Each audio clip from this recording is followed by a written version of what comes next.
On January 6th, the U.S. Capitol was breached by a pro-Trump mob, hoping to stop the certification of the 2020 election. Hours of chaos ensued. By the end of the day, 4 people were dead. Videos captured by journalists and bystanders show how it happened.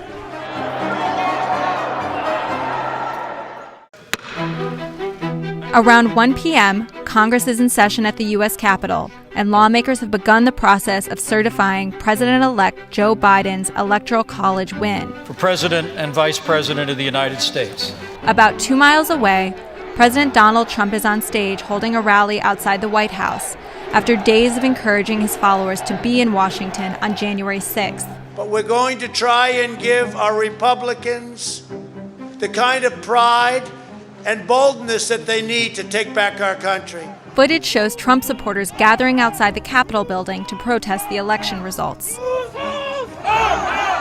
At 1:30 p.m., the Cannon House building and the James Madison Memorial Building are evacuated after reports of a suspicious package.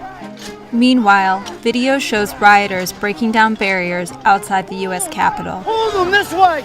Hold them forward! On the Senate floor, footage shows Senator James Lankford giving a speech when the senators are told the mob is inside the Capitol. Boss, protesters are in the building. Thank you.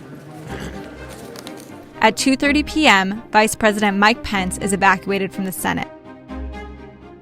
There's an armed standoff outside the House floor, and members of Congress hide under their seats. Around the same time, Capitol Police ask for additional law enforcement assistance. As video shows rioters smashing the windows of the Capitol and pushing past police to enter the building.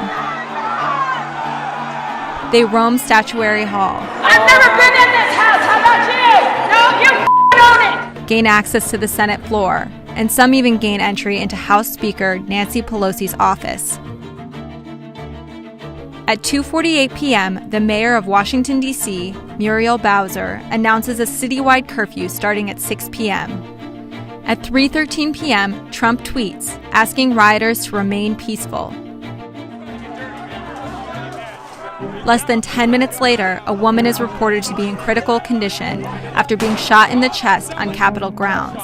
She later dies of her wounds. The officer involved in this incident is on leave pending an investigation, and CNN has reached out for comment.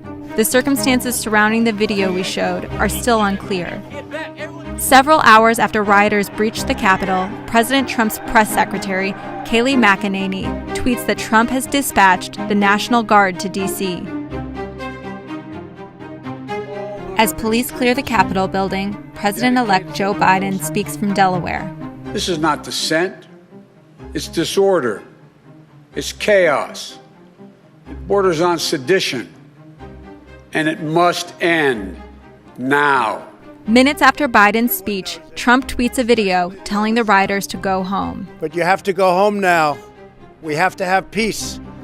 As the 6 p.m. curfew inches closer, rioters are pushed out of the area. They have been shouting, "Move back." At 6:27 p.m., congressional leaders announce they will proceed with counting.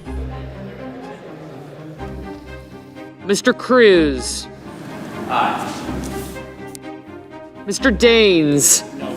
Just before 4 a.m. on January 7th, almost 15 hours after proceedings first began, Congress certifies the election. Joseph R. Biden, Jr. of the state of Delaware has received 306 votes. Donald J. Trump of the state of Florida has received 232 votes. Paving the way for Biden's inauguration on January 20th.